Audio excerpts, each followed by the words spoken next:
Welcome to Sports Corner with Ralph Williams and Smokin' Jim Frazier. And now here's your host, Ralph Williams and Smokin' Jim Frazier.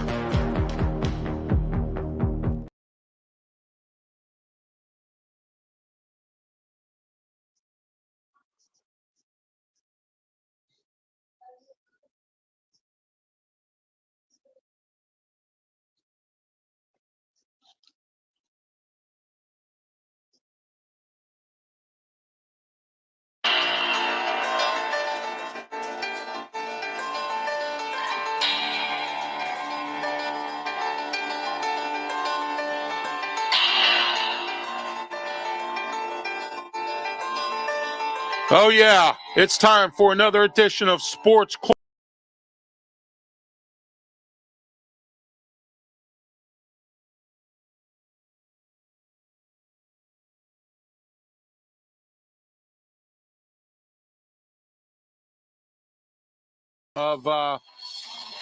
Yes, we are. Here we are. I have the head coach of Edinboro University here, the head football coach.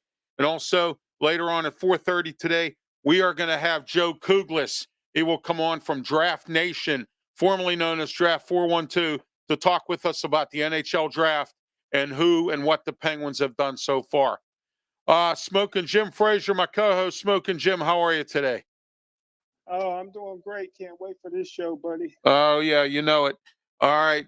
My rant today is simple. The Penguins did what they had to do. They did what they had to do with what they had to work with. Okay? Everyone's sitting out there saying they didn't do enough. Everyone's out there saying they could have did this. They could have got this guy. They could have got that guy. Look, all right. Ron Hextall messed this team up bad. Kyle Dubas so far has come in and tried to do what he can to clean it up. He's done a pretty decent job with it, okay? But the issue is the salary cap. We only have X amount of money. He got rid of some dead weight and was able to get some players in here and also strengthen the draft pool for next year. My question to the Penguins is, as part of my rant today, is what are you going to do this year? It's all about what you do now. It's not about what you did before. And that's my rant today. All right. Smokin' Jim's wisdom. Hey, Ralph, I'm not one for excuses, and that's all I've been hearing. Listen, everybody can't make the transition, and we got a coach from Edinboro that will tell you everybody can't make the transition from college to professional ball. Here's some of the NBA rookies that did well in their rookie year. Will Chamberlain averaged 37.6 points a game. Oscar Robertson, 30.5. Kareem, 28. Michael Jordan, 28. Rick Barry, 25. Earl of Pearl Monroe, 24. Allen Iverson, 23.5. The bottom line is it's a big difference between college ball and professional ball. Just got to keep working at it. And the media is just making excuses for rookies that can't seem to get it done. And that's my rant. All right. Thank you, Smokin' Jim Frazier. And this show today is dedicated, as it is every week, to my late father, Ralph Williams II, and my late nephew, Sean Negley Jr. I also want to dedicate this show today to Gus Cavaris. And those of you who don't know who Gus Cavaris is, Gus and Yaya down on the north side, the big ice ball stand. Well, Gus passed away last Friday, and I want to dedicate today's show to Gus. He was a great guy. I'd been there many times for popcorn and for ice balls. And let me tell you what, Gus Cavaris was one of the nicest people you'll ever meet. 92 years old. He died this past Friday. So I want to dedicate today's show to Gus Cavaris, a great Pittsburgh guy and a great all-around guy altogether. All right, and coming up later on, I'll give you our national sponsors, but I want to get to our guest. Also, this is this show. The studio sponsor for today is Mata Heating and Air Conditioning, 724-2010-500.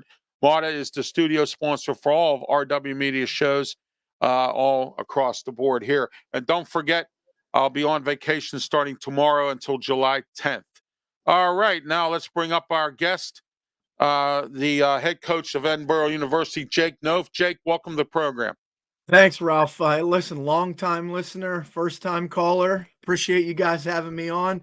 Oh, Smokin I didn't Jim. know that. Thank you. I appreciate that. Thank you so much. You hear that, Smokin Jim?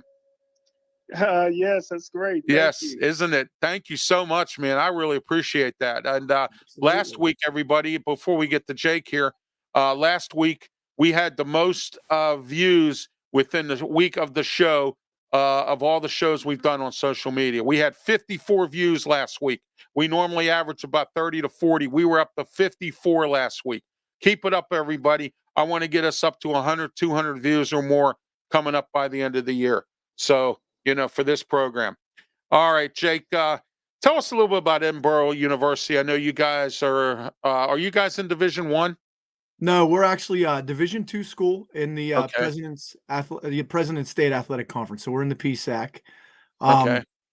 So this is heading into my 4th season as head football coach at Edinboro. So it's crazy. This is my first head coaching job, Ralph. I've been a defensive coordinator, special teams coordinator, you name it. I've climbed the ranks, but it's interesting. My first official day at Edinboro was January 20th, 2020.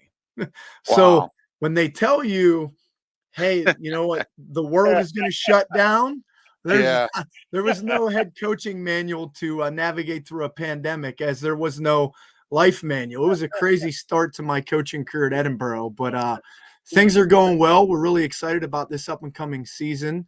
We've got a lot of returning starters. We've been very fortunate. We've added some pieces through the transfer portal this summer. We've got a lot of experience and depth back. So 2024 looks like it's going to be an exciting year for the Fighting Scots. Well, that's great to hear, Jake. And, that's encouraging. Who is your toughest team that you think you're going to play this year? Are they all tough? Well, I mean, if you look at the conference, the thing that I love about the PSAC, and I know I'm not supposed to use the acronym, the PSAC, anymore. They want us to say the Pennsylvania State Athletic Conference, but being an old school guy, I'm still going to say the PSAC. It's interesting. We open up at our place Thursday night, August 29th, the very first day that you can play a college football game against a really tough team from the East in East Stroudsburg University, and that was a playoff team last year. And then on September 7th, we get to go visit my alma mater at Robert Morris, and that's an FCS Division I school, so we're playing up there. Okay. And then Bernard Clark Jr. I've had him on, or Bernard Clark Jr. I've had him on here a couple times. Tiger and I he have was a really on the radio show too. No, yeah, so. Tiger's we had mentioned this, Ralph, when we were talking, when you asked me to do the show. I played for legendary Beaver County Joe Walton, and Joe Walton. I interviewed him. I was the only media guy, and listen to this story, Jake. I was the only media guy that would ask him the question about how he got along with Bubby Brister. Nobody else would ask him that question. They were all scared. The whole media was scared. I went right out to Robert Morris and interviewed him. It was my very first show on PCTV. It was Sports Talk with Ralph Williams. The day the first week he got hired, I was out there interviewing him. So I know the answer to that question because so do I, because he told me. Yeah. Well, okay. So, do you want to make that? I mean, if it's on, I want the real answer. I'm sure you got a behind-the-scenes answer other than what he gave me. So, he probably gave you the politically correct answer, right? Yes. Yeah. Well, I remember. So, I was sitting in a quarterback meeting because I played quarterback, and then I moved to strong safety because Coach Walton loved the 6'4", 6'5" pro style quarterbacks, even in college. Right. And I couldn't make that opposite throw to the field hash on the 15-yard out, which very few people can do. But in my first couple of weeks in camp at Robert Morris, Coach was very candid. And that's the one thing. There's a lot of things I miss and love about Coach Walton. But he let's just say from a mental standpoint, he thought that Bubby Brister lacked some things between his ears. But I know Coach Walton got a tough tough racket in Pittsburgh his last 2 years with Chuck Noll as the offensive coordinator. I just, as a kid and as a young man growing up in that time, I remember the Pittsburgh media was pretty brutal with Coach Walton, but he did a heck of a job at Robert Morris, and I was really fortunate to learn high-level NFL-style football as a young guy playing. And then the other side of the coin was not only did I learn from Joe Walton, but I got an opportunity to learn from the man himself, Bad Rat, Dan Radakovich. Radakovich, yeah, he was around a long time. Yes, he was. He coached with Noel too, I think. Yeah, he did. He was yeah, he was the architect of the Steel Curtain, and then they moved him to coach the offensive line, and he was the O-line coach for the Steelers during Super Bowls 9 and 10. Oh, I see. Yeah. So, all right, Smokin' Jim, any questions for Jake? Well, I tell you what, man, I'm eating my popcorn, man. This is a great conversation. But hey, Coach, I tell you what, very few people realize how important your background is when it comes to coaching and coaching young men, because you was a quarterback, you was a defensive back, and you was a special teams player. The only coach that I know that had all three of those going for him was Coach Tony Dungy, that was tremendously successful. Yes. Do you think your background, knowing both sides of the ball and special teams, gives you an advantage as a coach? Yeah, absolutely. Again, I've been fortunate. It's funny. This is year 20 for me. So this is my 20th year coaching college football. And I go back to, when I got to college, I played quarterback. And then I moved and played defensive back. And then my role in college was I was a special teams demon. So there was a young man at Robert Morris who transferred to Pitt. His name was Rob Butler. Perry, he played with Rod Rutherford. I'm sure you remember Rob. I remember him. So Rob transferred to Robert Morris, and then he ended up playing in the National Football League for 4 years. So I was not a better player than Rob Butler. So I had to get on the field playing special teams. And that experience, I think it excelled me as far as my knowledge into the coaching profession. I was very fortunate that Coach Walton hired me as a graduate assistant as soon as I was done playing. And I started out coaching running backs. Actually, that was my first college football coaching job, was running backs. And then I got promoted to quarterbacks. And then they were like, Jake, your temperament's, you're more of a defensive high energy guy. And then I got moved back to defense. So from that positional coach to the coordinating, and then ultimately to being the head coach, to answer your question, Smokin' Jim, is I think that my mentors and my experiences certainly prepared me for the opportunity to be the head football coach at Edinboro. And it's funny, you mentioned Coach Dungy, and I was fortunate enough to meet Coach Dungy with Bad Rad. And I'll never forget Mike Tomlin's first training camp as head coach of the Pittsburgh Steelers. I was still coaching at Robert Morris as a young guy. And we used to go to training camp every year. The Pittsburgh Steelers, as far as an organization, we all know it's first class, but what a lot of people in the public don't know is they have an open door policy for coaches. So I've been to mini camp and I've sat in meetings. I've been in team meetings. I've been to practice. I mean, they really roll out the red carpet for young coaches and college coaches to go and learn football. But I remember Coach Tomlin's first training camp, Bad Rad went and introduced himself. And this is how I knew, with Coach Rad and his tree was that, Mike Tomlin worked for Coach Dungy in Tampa Bay. So when Rad introduced himself, Mike Tomlin started laughing and he took a step back and he's like, I heard a lot of stories about you from Coach Dungy, because Coach Dungy was playing and coaching. A lot of people have probably heard that story, but he was really one of Rad's assistant disciples and really started his growth of coaching through Bad Rad. So it's a small community. And again, I've just been really fortunate to have those two guys and Walton and Radakovich as mentors. And it's meant a lot. And unfortunately, both of them had passed away. Rad passed away in February when I first got hired at Edinboro. And then we had COVID, so he never got an opportunity to see me be a head football coach. And then Coach Walton died in the summer of 21, right before I got an opportunity to coach my first game. But I know those guys are looking down, and they certainly mean the world to me. Oh yeah, they are great. Some great coaches back in the day, and there's some good coaches currently right now. What other games on your schedule this year do you think are going to be tough, Jake? Well, I'll tell you what, I mean, you got to look at, so we visit the Super Region 1 champion in Kutztown Right. early in the season, and that's a team that, again, I'm not sure if you're familiar with the Division 2 playoff system, but it's broken up No. into four. So it's broken up into four super regions. And just Okay. think of it geographically. That's the easiest way I can explain it. So Northeast, Southeast, Northwest, Southwest. So Super Region 1 is the Northeast. Well, Kutztown won Super Region 1, and they beat Slippery Rock in the final. Okay. So Slippery Rock was an Elite 8 team. The easiest thing I can tell you, Ralph, is we play 4 top 25 Division 2 teams every year from our own conference. Okay. So Yeah, I had Slippery Rock's coach on here a few weeks back. So yeah, you I know, mean, they're really good. IUP's really good. Cal's yeah, always really trying to good. get IUP's coach on here.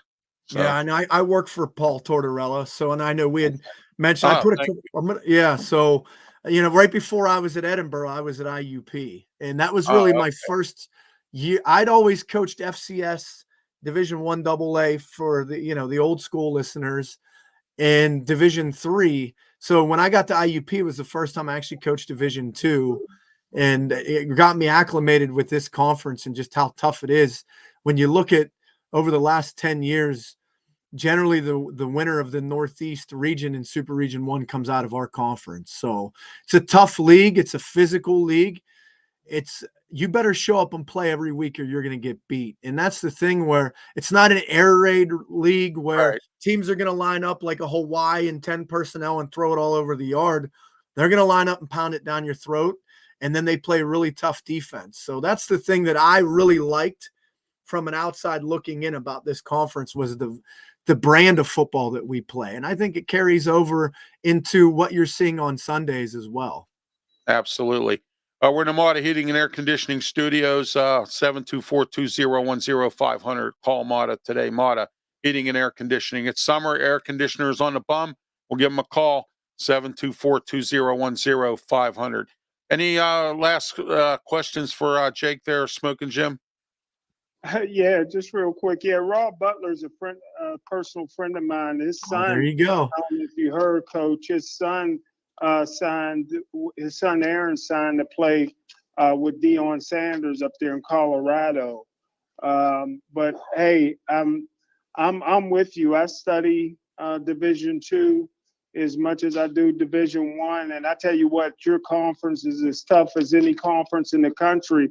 I knew KLU and Slippery Rock was always ranked in the top 20, but I wasn't sure about IUP. I know they used to always be good, but wow, man, your schedule is brutal, and we wish you the best of luck. And I'm gonna definitely get up there and catch a couple of games, especially since you play some of your games at night. Yeah, well, again, and I appreciate that. And obviously, Smokin' Jim and Ralph, anytime you guys want to come to a game, Ralph, make sure Smokin' Jim gets my number. You guys call me. We'll make sure. Yeah, absolutely. You guys can have field passes, all access, whatever you Thank need. you.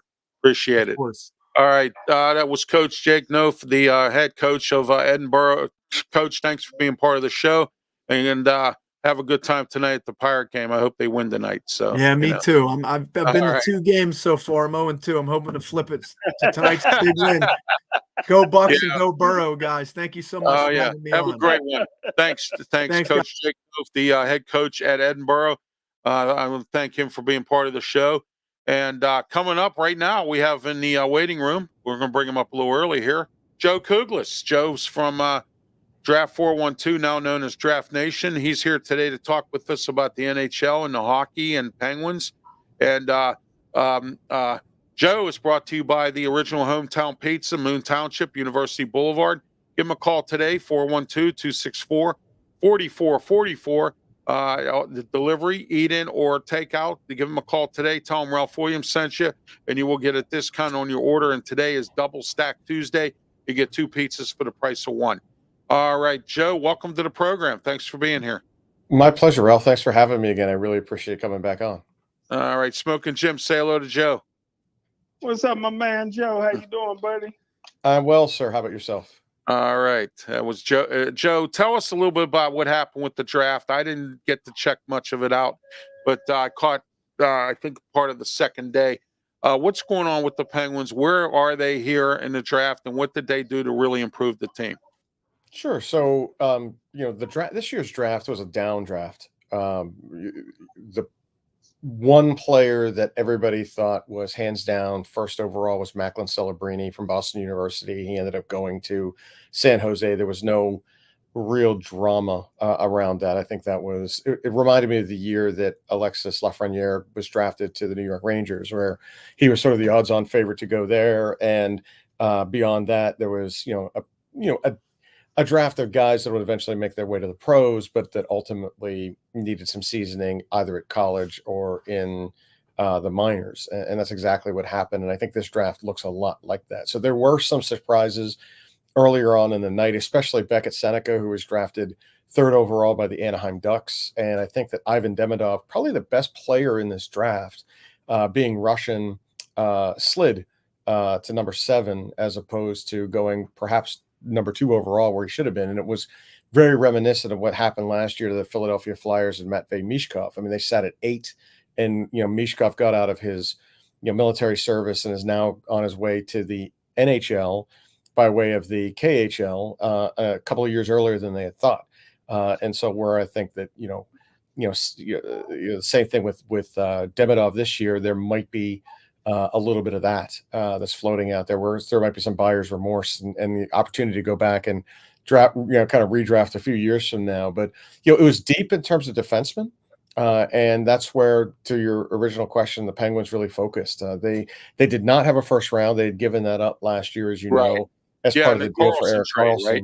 Karlsson. Yeah. But they were able to pick Harrison Brunica, who was at the WHL level in the second round. He was their first pick in the draft. And he's, again, one of these smart two-way defensemen who has the chance to be a guy that's a little bit more offensively oriented down the road. He's a good puck mover, agile stick handler. He's a really good skater, and he's somebody that I think that the Penguins are going to be counting on to be a 3-4 defenseman down the road. He's 6'2", almost 200 pounds.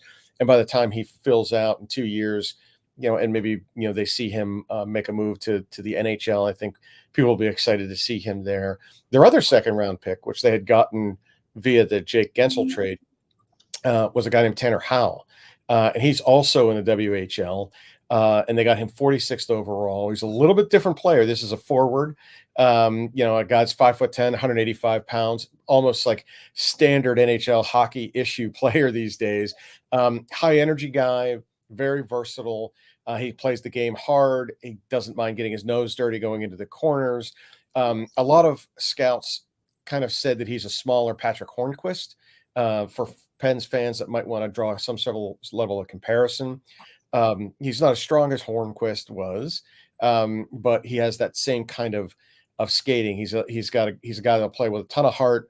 He's not a great but a proficient skater, and is somebody that the team in time will see and be one of those net front presence guys that are just a terror against other teams. And I think that the Penguins had a little bit of a peek behind the curtain with him, because he grew up playing with last year's first round pick Braden Yeager, who is rapidly making his way through the minors with the Penguins, and it might be someone we see here as early as next year or the year after. I think that he was somebody that the Penguins had their eye on when they were recruiting or when they were scouting Yeager last year. So I think that those two picks were the most impactful. But if you look at the Penguins, the rest of the way through, in the 4th round, they picked a defenseman. In the 6th round, they picked a defenseman. In the 7th round, they picked a defenseman. They really went hard on defense. Now, it's hard to say that it was because of the depth of the class, but for all intents and purposes, when you get that far down in these amateur drafts, oftentimes you'll find you're just picking best available athlete. But for the most part, I think those two guys are guys that we will expect to pan out at the next level. Brunicke being a real solid 3-4 defenseman, and Tanner Howell eventually being one of these guys that might be a power play specialist, a penalty kill specialist, a real rink rat that was going to get under everybody's skin. All right, Joe. I'm sorry, Smokin' Jim. You have any questions for Joe? No, sir. All right, Joe. Tell us what's the free agents the Penguins just signed. Tell us a little bit about them. Yeah, so the Penguins really made one significant move, and that was really trading Riley Smith to the New York Rangers in return for a 2027 second round pick and a 2025 fifth round pick, freeing up some additional cap space. They ate about 25% of that. They retained it to make that move, but Kyle Dubas went into this free agent marketplace saying, "Look, there's not going to be a lot of room to move. We only have $10 million in salary cap that we need to rebuild our third and fourth line." And their most significant addition was a guy named Kevin Hayes, who we're all familiar with because he's a former Flyer, Ranger, and they were able to get him in a salary dump. They got another second round in 2025 from St. Louis to take him in his $3.5 million. But he's a guy that could be a real strong third line and could be bumped up to a second line from time to time. And you'll see this guy playing on other special teams and such. So it wasn't as much in free agency as it was in trading. They got Smith off their books, who clearly didn't work out here. The guy only had 9 goals playing on the top 2 lines most of the season. And they brought in a veteran like, Kevin Hayes that's going to be able to help them in the place where they need it the most, in that third and fourth line. And then they went out and signed a bunch of guys, many of whom those names will not be recognized by even the most astute. Anybody. Right. Yeah. With the exception of Anthony Beauvillier, who they brought in.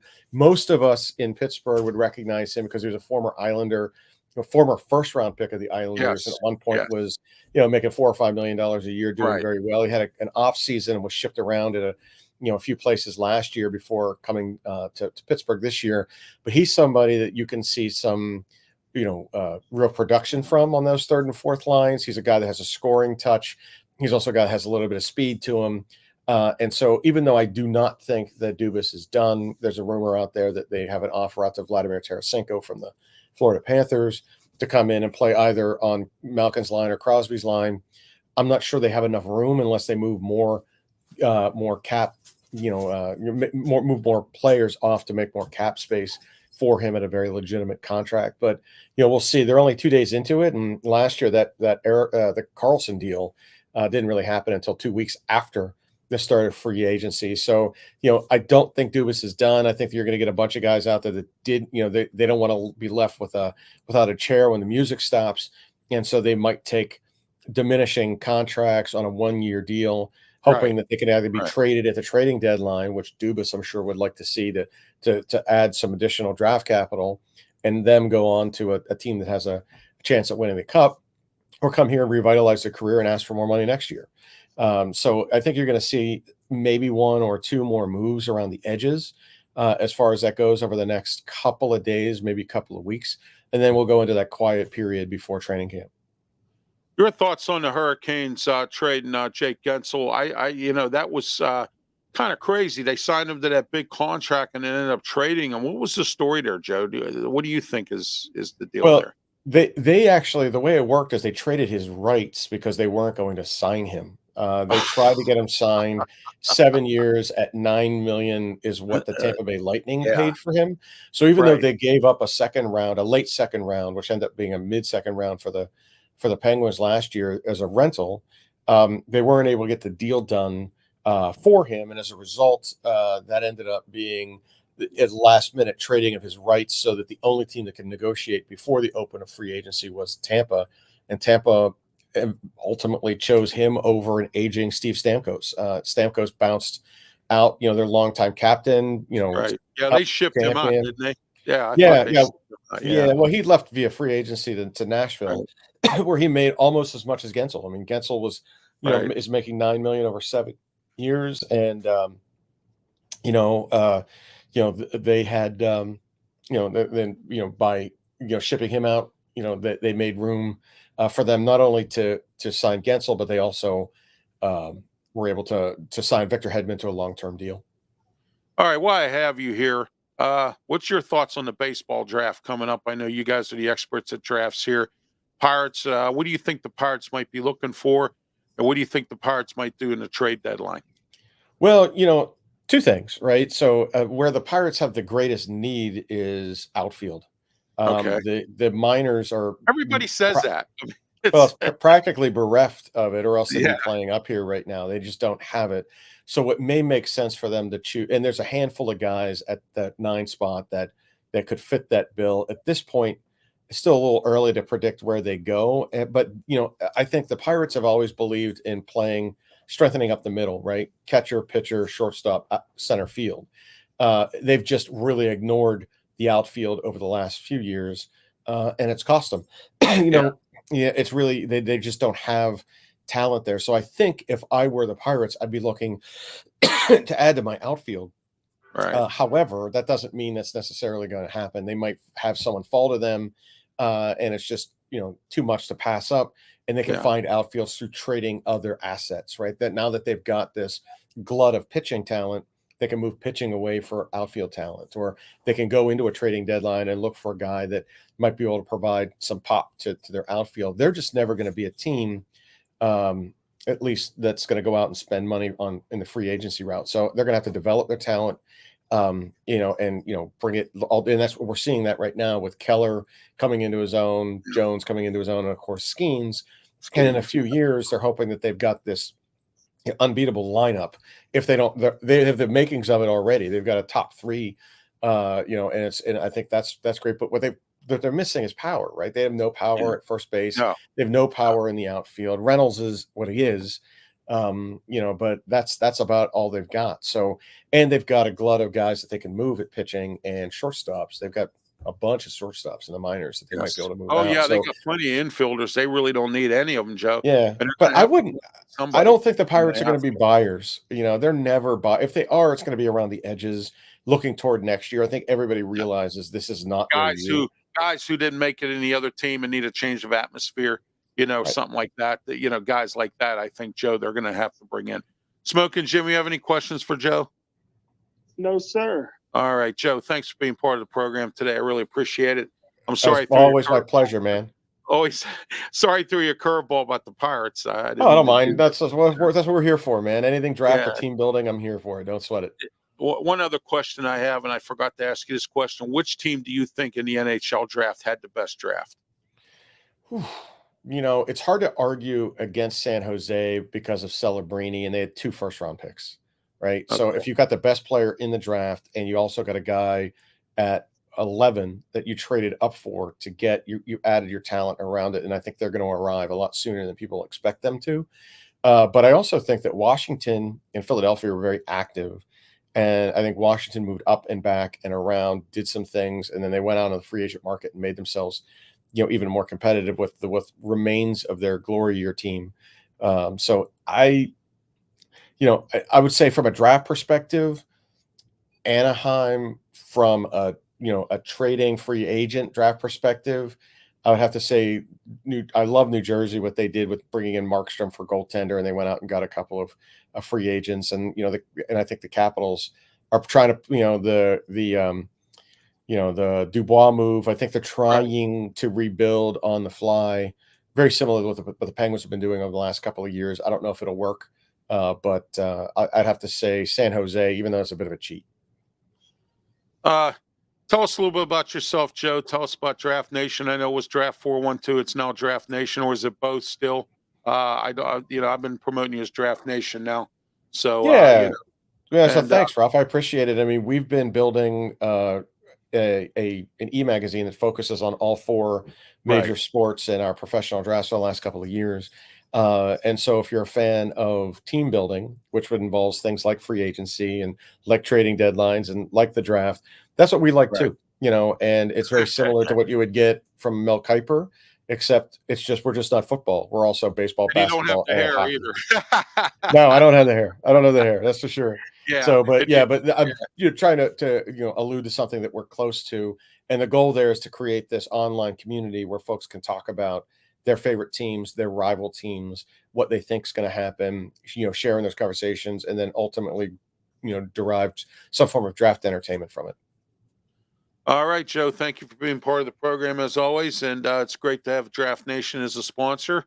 and it's always My great pleasure. to go to your events. And sooner or later, we got to meet up for that MVP bag. And I haven't been able to meet up with you because I've been getting jammed up with some stuff here. I got some family matters I'm trying to get straightened out here.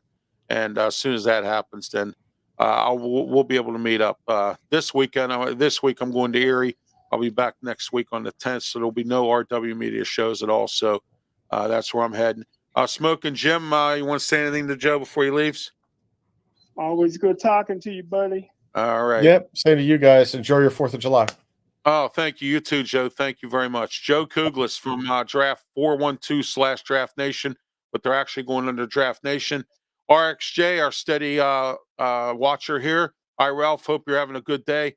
Well, RXJ, if I told you about the day I had and I need this as therapy, that's the kind of day I had. So there you are with that. Smokin' Jim, your thoughts on our guests? I tell you what, man, Joe's always outstanding, but I think our coach from Edinboro may have been the best guest we ever had, man. I tell you what, he's a storyteller, man. I can see us sitting around powwowing for hours, man, just swapping stories back and forth, man. That's awesome, man. No matter who we mentioned, seemed like he had a story about him, man, a personal story about him, and that's great, man. He got a great personality. He's in a tough position at Edinboro because they're going to get it handed to him by Slippery Rock, Kuhnstown, East Stroudsburg, KLU, Right. IUP. So they got the hope to maybe go 500 until they can get that program going. But I think that if I'm the administration, I'll tell you what, man, I'm betting on him to turn Edinboro around. Well, he follows Lou Tepper. Remember him? He was the coach there, and he also was the coach at Westminster at one time too.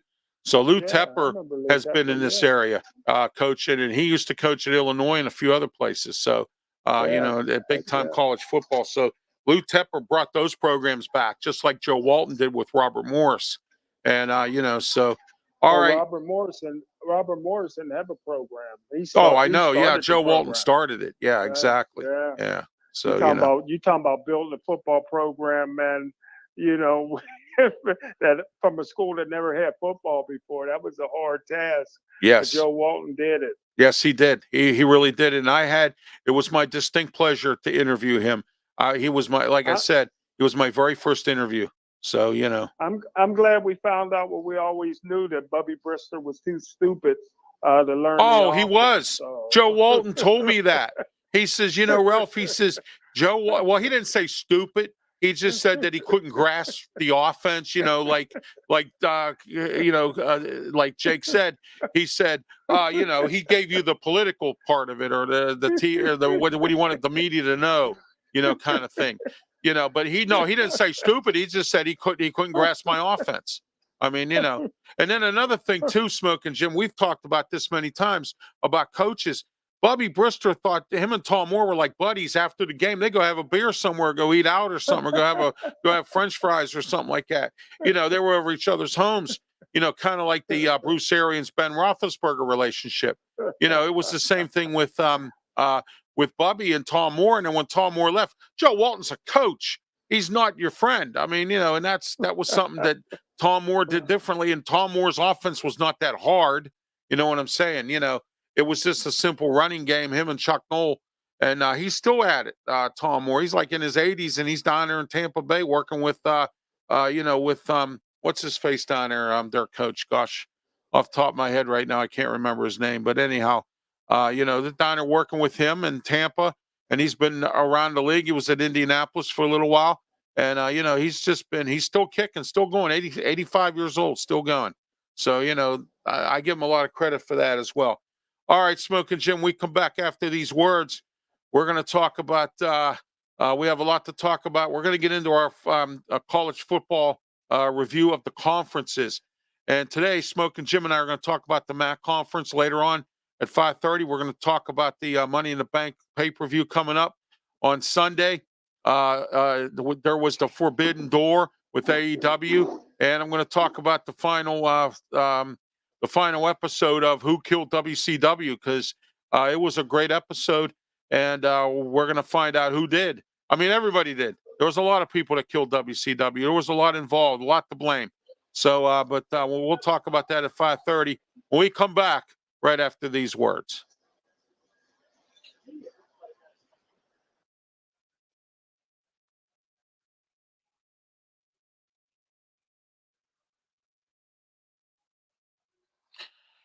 Ralph Williams here to talk to you today about Alex's Flowers. Alex's Flowers at 1742 Chislett Street in Morningside. Call 412-661-6071. Best wedding arrangements, funeral arrangements, any kind of an arrangement for any kind of purpose. Call Alex today. That number again, 412-661-6071 or alexsflowers.com. Tell them Ralph Williams sent you. Alex's Flowers, for the best 30 years of experience in doing flower arrangements. Alex's Flowers.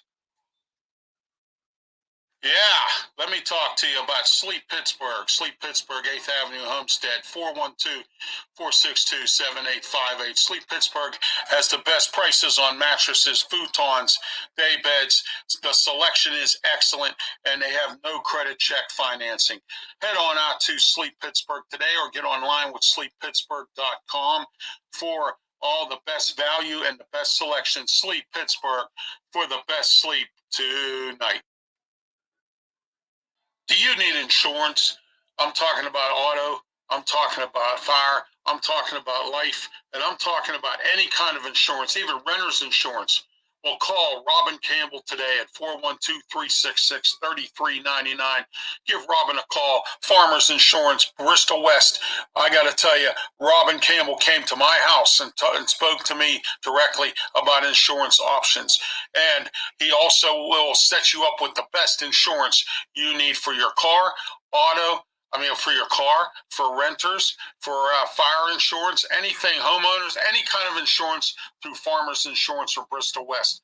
Give Robin a call again today. That number, 412-366-3399. That's 412-366-3399. Tell them Ralph Williams sent you. Robin Campbell Insurance, Farmers in Bristol West. Give Robin a call. All right, we're back here, Sports Corner show here. Ralph Williams, Smokin, Jim Frazier. We're here every Tuesday, 4 to 6 p.m. We will not be here next Tuesday because I am going on a trip, and I'm going to head up to Erie. If you're going up that way, you might want to. I'll be at Presque Isle State Park doing some fishing and some other stuff going on in Erie as well, checking out Grove City as well. So if you see me around, say hello. Come on up, say hello. Tell them, if you're a steady viewer of the show. We have a lot of viewers everywhere across the country. And Smokin' Jim, let's go to the mailbag real quick here. Keith, he's we have a couple Keiths that are one of our steadies here. He's from Florida. He says, Ralph, you and Smokin' Jim put on one heck of a great show. I hope to hear you nationally sometime. Well, you're going to somewhat hear us nationally. We're going to be on Roku channel real soon. I'm getting ready to set that up. That's coming up right as soon as I come back from my vacation.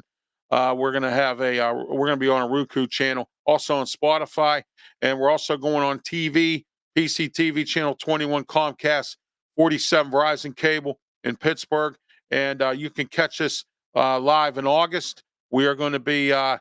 We're going to be taking your phone calls. We're back on TV, and we're going to be the only TV show in Pittsburgh that has a wrestling program. Okay, there's no TV show nowhere in Western Pennsylvania that has a TV show that does wrestling. Well, we're going to be doing one.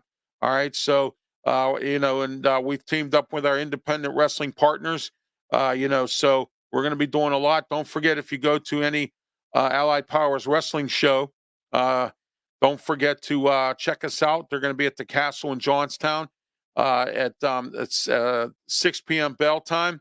And that's going to be on August 24th. It's a Saturday. And I'll give you further details as soon as I get them. There will be a ladies' match this time.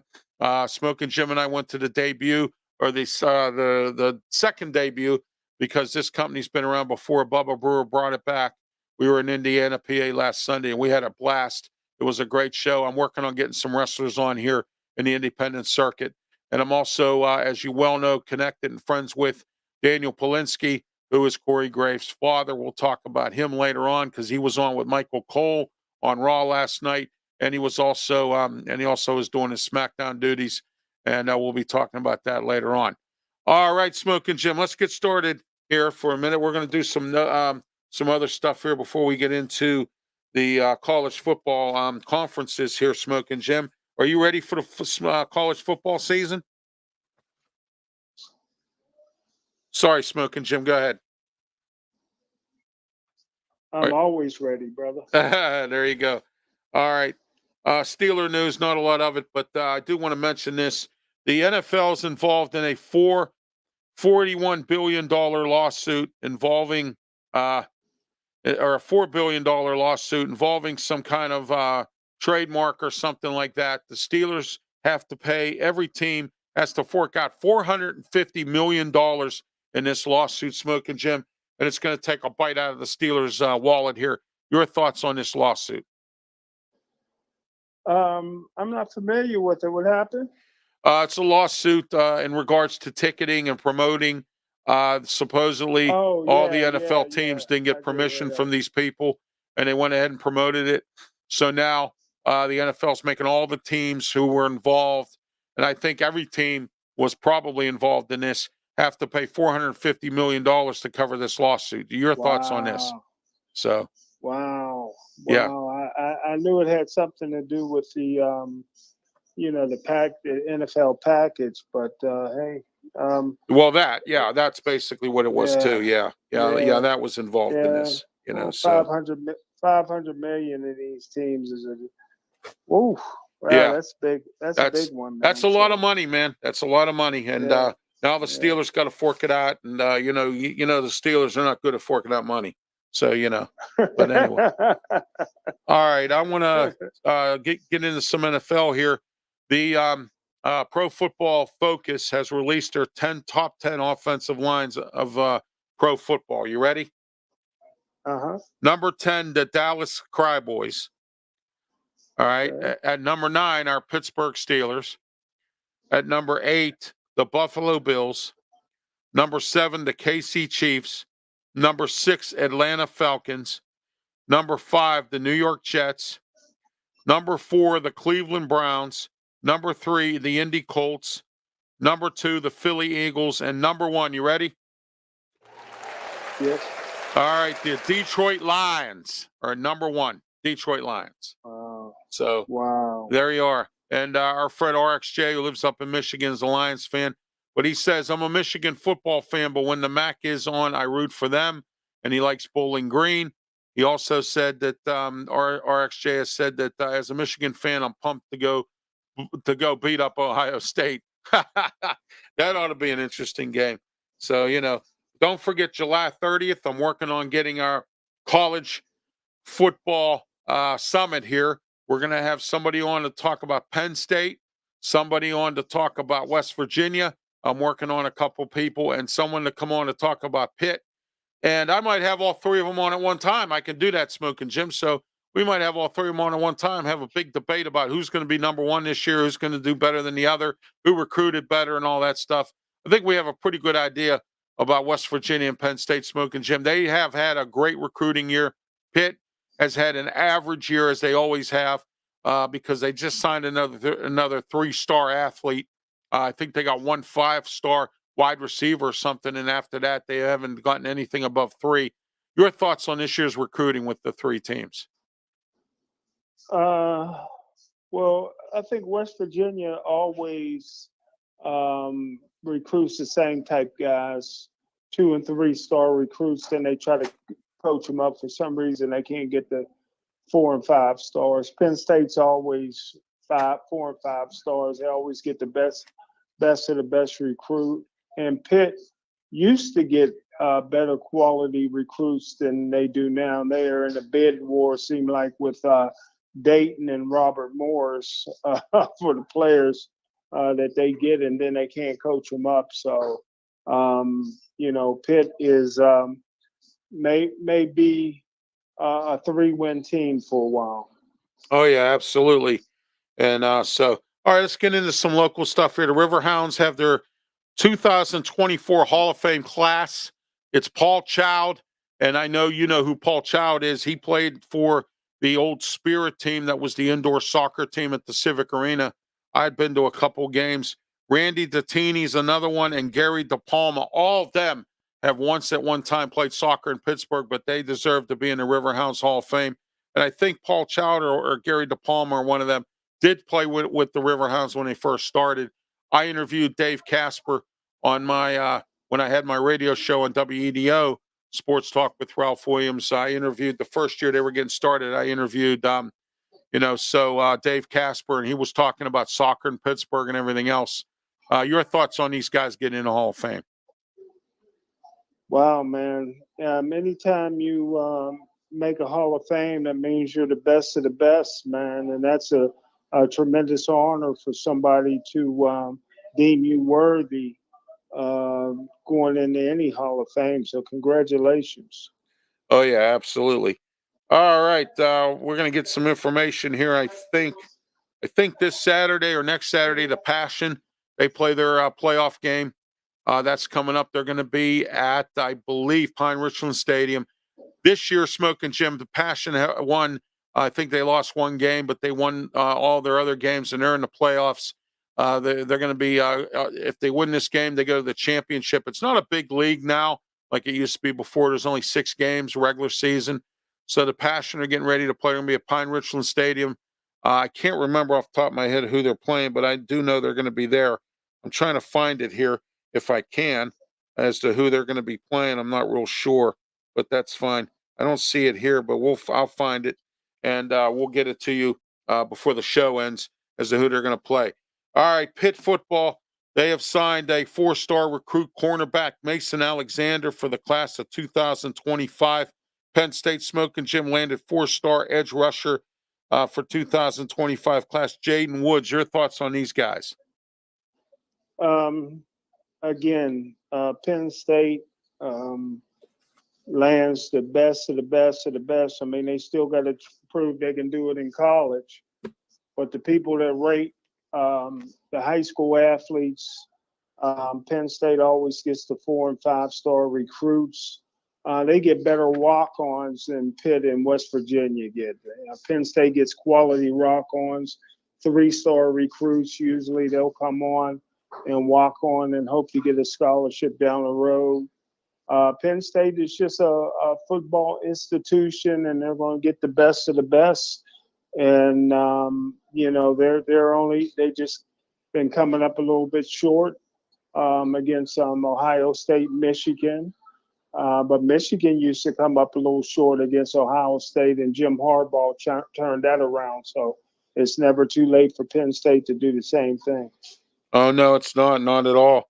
And, but anyway, hang on a second. I might have your answer about the Passion here in 1 second. I found something here that might work for us here. All right, they have a first-round matchup this Saturday at Pine Richland, 6 p.m. against the Tampa Bay Inferno. Now, I got to call my friends down in Tampa and get on them about the Passion's going to win that game. And and if the Passion does, it won't be their first championship. They've had a few over the years. But there you go, Smokin' Jim, if you want to head out to Pine Richland Stadium for the Pittsburgh Passion football game. All right, Smokin' Jim, let's get into the MAC conference. Here's our conference series. As you know, training camps for college are starting up in August. And we're going to get, like I said, Pitt and Penn State and West Virginia guys on here to talk about what the season's going to be like. July 23rd, we're going to have a nice AFC North roundtable. I'm going to have Baltimore, Cleveland, Cincinnati, and a Steeler guy, and all 4 of us are going to sit here and debate about who's going to have the best record. It's going to be a great show, Smokin' Jim, for the 23rd. Your thoughts on that show? Oh man, I'm excited about it already, man. The booking machine is doing its thing. Yes, I am. All right. Okay, 2024 All-MAC team, Brett Gabbert, senior, Miami. Jaquez Stewart, senior, Toledo. Ontario Brown, senior, Northern Illinois.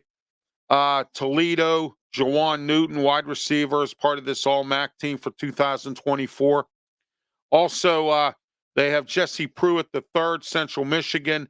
Bowling Green, Harold Fannin Jr., Colby Borders Sr., Miami of Ohio, where Ben Roethlisberger played. Tyler Doty, Buffalo Sr., offensive line. Another offensive lineman, Reed Holiskis from Miami. Looks like Miami this year, Smokin' Jim, got some seniors playing here. They're on the All-MAC team. Jacob James, offensive lineman, Toledo. Addison West, senior, Western Michigan. Trevon Rudolph, Northern Illinois, a punter and kicker. Andrew Glass, senior, Kent State. Your thoughts on this All-MAC team? Well, I'll tell you what, the quarterback for Miami of Ohio is Blaine Gabbert's brother. I thought so. I actually thought that came from his family. Yeah. Yeah. So, but he has zero shot to play in the NFL. He's only 6 foot, 210 pounds. Don't have a real strong arm, but he got a good football IQ. He moves the ball around pretty good. He needs to have a really good, senior year for Miami to get invited to a decent bowl. So Miami has surrounded him with a lot of good personnel. He's been injured the last couple of years, but if he can get back to the year he had as a sophomore, I think Miami of Ohio is going to surprise a lot of teams this year. Yeah, they might, because the two teams that normally have done well, or the three teams actually, are Bowling Green, Toledo, and Northern Illinois. They're the ones that have been in most of the bigger bowl games. I know Kent State's was in one last year. My retired pastor, he went to Kent State, and so he always roots for them. And Pitt's playing them this year, so we're going to find out what Kent State's made of when they play Pitt this year. And don't forget, I think either the first or second cornerback off the board was Quentin Mitchell. Yes, and he played in the MAC. Yeah, he played for Toledo. I wanted the. I think he played for Toledo. So. I couldn't believe how fast he went. I thought he was going to go later in the first round. I didn't expect him that deep. I mean, he actually, you know what I mean? I had him on my board for the Steelers to take if they need, we're going to go corner, I had him on my board. So, I mean, he's a very good player. I was actually but it's good to see the MAC conference getting some justice a little bit. You know what I mean? So, all right. Defensive players here. We got Devontae O'Malley, Northern Illinois senior. Anthony Hawkins, senior, Bowling Green. Darius Alexander, Toledo senior. These are all, or there's one junior in here, but the rest of them are all seniors. Defensive line, CJ Nanoli the fourth, Akron. This is the first time we've seen Akron in the picture here. Linebacker, Matt Salupkit, Miami. Linebacker, Colonis Newson, senior, Ball State. Ty Wise. How about that name, Ty Wise? My name's Ty Wise. Senior, Miami. Jadarius Perkins, senior, Toledo. Malcolm Folk, junior, Kent State. Maxon Hook, senior, Toledo. Dante Kent, Central Michigan. Defensive back and punter, Mitchell Tomaszek, Eastern Michigan. Your thoughts on the defense, first team defense? Yeah, they always had good defensive players from James Harrison on. The MAC always produced nice defensive players. I heard some good things about the Toledo safety, Hook. Let's see if he can live up to it, to his billing.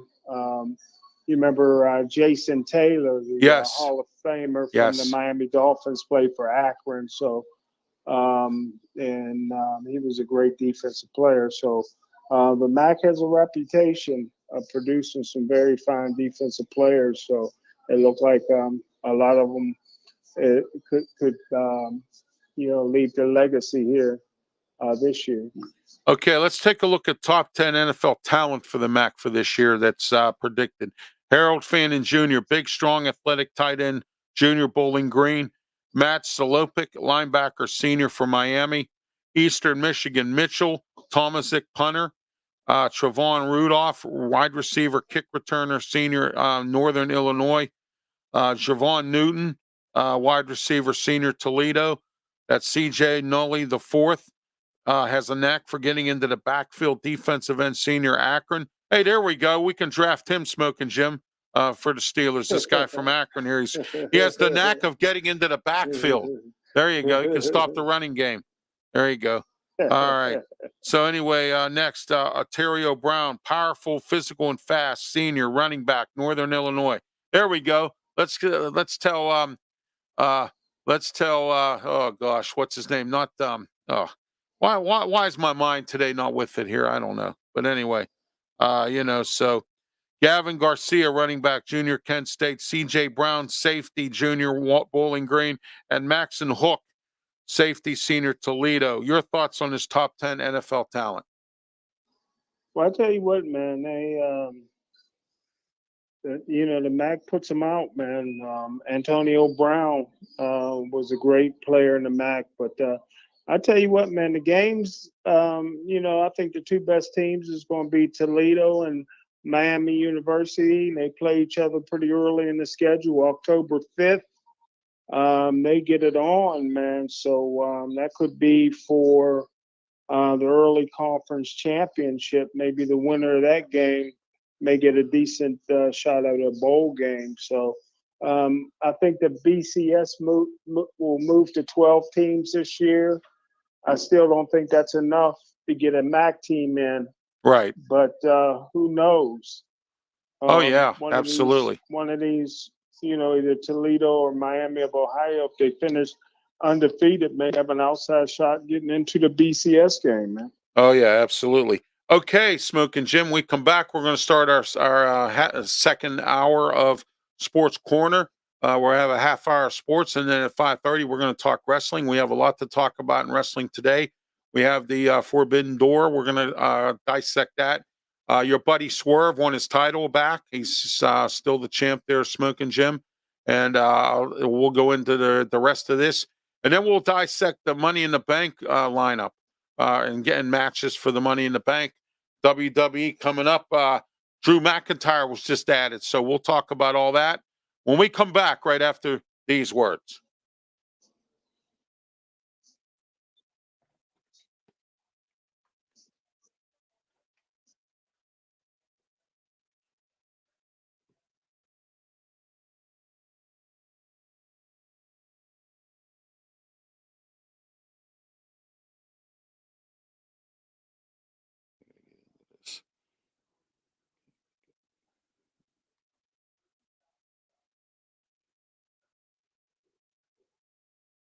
Do you want great draft coverage, great draft information?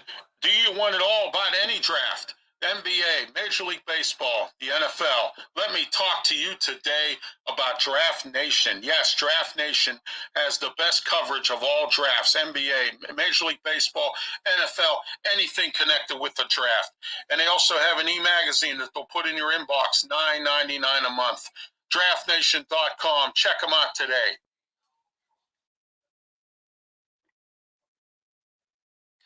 Ralph Williams here today to let you know that I am handicapped. I'm in a wheelchair, and I will not deny it.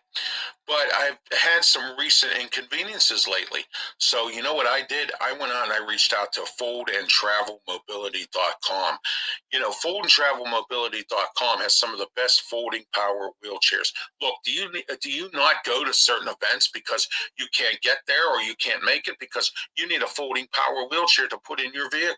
Well, guess what? Foldandtravelmobility.com has the right model for you. Get in touch with them today. Foldandtravelmobility.com. Get on the phone, 1-877-GOTFOLD, foldandtravelmobility.com, 1-877-GOTFOLD. Let the experts help you get into a folding power wheelchair.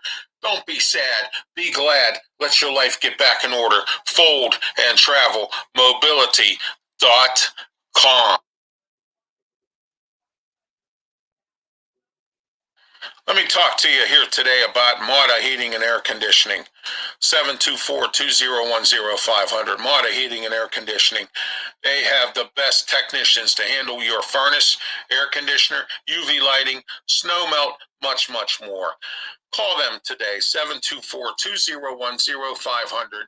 Mata Heating and Air Conditioning. You can also catch them on Facebook at Mata Heating and Air Conditioning. Mata, you oughta call Mata Heating and Air Conditioning. All right, we're back here, Sports Corner show. Ralph Williams, Smokin Jim Frazier, every Tuesday, 4 to 6 p.m. Next Tuesday, we will not be here because I'm going to be on vacation. I'm shutting down RW Media for a week.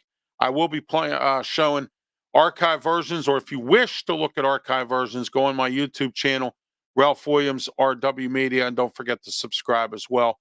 We're getting, I've already beat my record for the year that I wanted to get at the end of the year.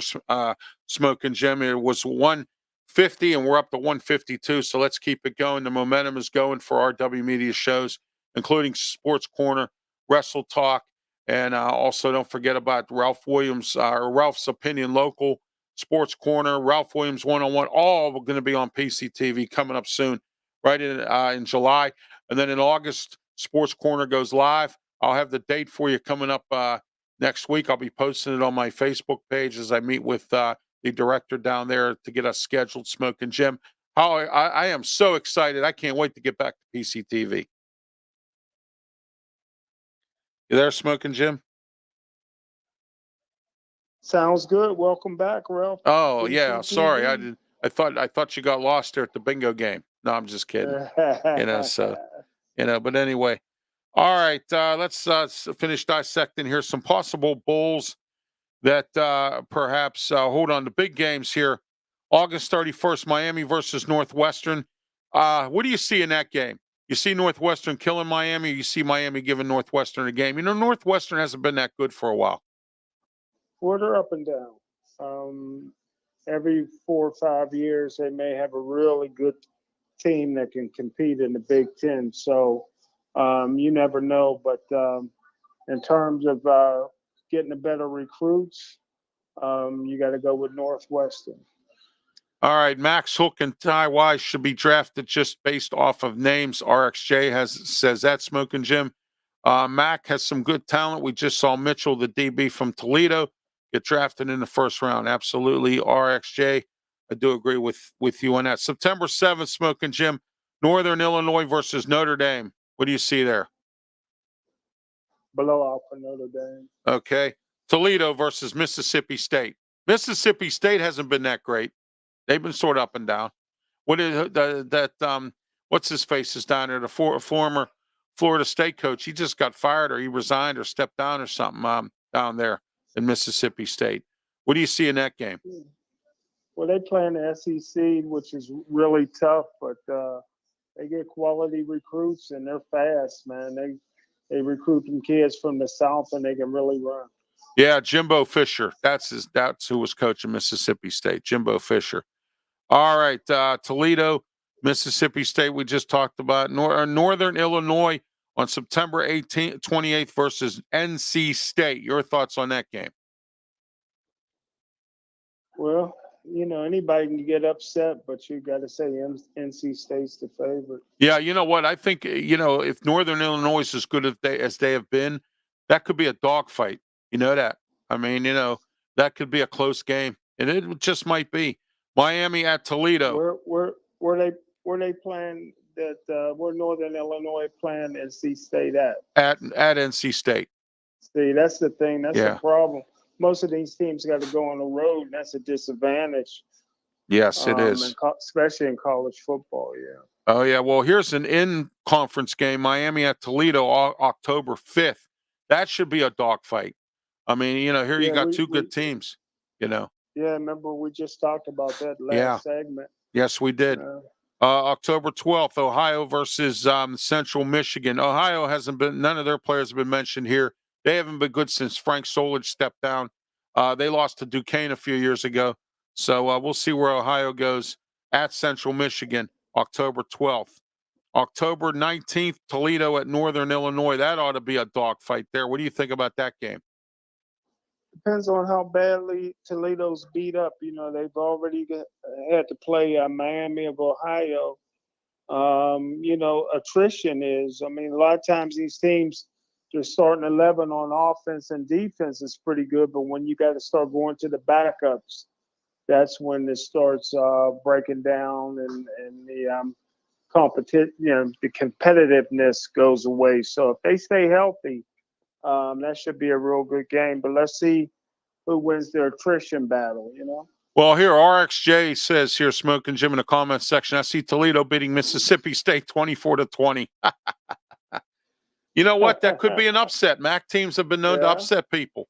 I mean, Pitt lost to Bowling Green one year.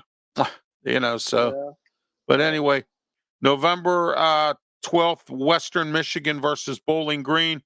We'll see where Western Michigan goes. They've had a pretty decent team over the last few years. Bowling Green as well. They've been to bowl games. November 19th, Northern Illinois at Miami. And then November 30th, Eastern Michigan at Western Michigan. The Battle of Michigan in the MAC Conference. Your thoughts, Smokin' Jim? Well, my favorite Michigan team is Central Michigan, but yeah, man, that's a rivalry, man, and hard hitting, and for all the pride and marbles. So yeah, I agree. Oh yeah, absolutely, absolutely. So, all right, let's see here. All right, we're gonna. I'm sorry, go ahead, Smokin' Jim. No, I didn't say anything. Oh, yeah. Anyway. Okay. All right. Let's get into the. Hang on a second here. Let's get into the teams individually here. Miami of Ohio, the Red Hawks. Let's see here. The Red Hawks at a glance. They're going to be. Let's see here. Their offense, it seems. Let's see the Chuck Martin era here. Hold on. I'm trying to see what we have here for them. Okay, their projected starters. Quarterback Brett Gabbert, as you well know. Running back Kenny Tracy. Their wide receiver starter will be Javon Tracy. Their brothers Gade McDonald. And then they have wide receiver Reggie Virgil. And then tight end will be Jack Calderon. And then at left tackle, Will Judos. It looks like they got a pretty good senior team here, Smokin' Jim. We're going to find out where they go this year. They might do better than what most people think. They have a pretty decent schedule. They have a tough first 3 games. Could be tough. Northwestern. They play Cincinnati, Notre Dame, and then the rest of it's conference play. And then they play Massachusetts. They should beat Massachusetts easily. That's usually a pretty easy win. Your thoughts on Miami's schedule? Well, they got to take advantage of it. They got an experienced quarterback that seems like he's been there about 10 years. And anytime you get a quarterback with that kind of experience, he's usually a extension of the coaching staff. He's a coach on the field. So you got to take advantage of it when you got an experienced quarterback to get the job done. Like you said, the first 3 games, they may be really beat up. They play really some good teams, Cincinnati and Notre Dame. Yeah, if they get beat up in those games, Smokin' Jim, it's going to be a long season, as they say. You know what I mean? Yeah. So yes, sir. All right, the schedule for the Northern Illinois Huskies. They play. Hey, don't forget too. The Notre Dame coach might have learned a few tricks. Remember, he was at the WWE event with his family. Yeah, he was exactly. Yeah, he might know a few things there. Yeah. Yeah, you got that right. Oh, well, it's not hard. Just come up with some gadget plays or something. You know what I mean? Yeah, he might have learned how to take the quarterback out. There you go. There you go. Not anymore, Smokin' Jim. You know how it is in college and the NFL. Even if you put your little pinky finger on them, they want to give you a penalty. You know how that goes. True. All right, August 31st, Northern Illinois plays Western Illinois in that battle there. Notre Dame's going to have a lot of wins this year. They're playing another MAC team. They're playing Northern Illinois, but Northern Illinois has been known to upset some people over the years. They've had some good teams. So let's see here. Who else? They play at NC State, Northern Illinois. Then they play. Let me see who else. Massachusetts also is going to be playing against them again. That ought to be an easy win. And the rest of it's their conference schedule. So they really. Northern Illinois, other than Notre Dame and NC State, I see Northern Illinois having a pretty decent season unless they get blown out in the MAC games. What do you think? Yeah, you're right.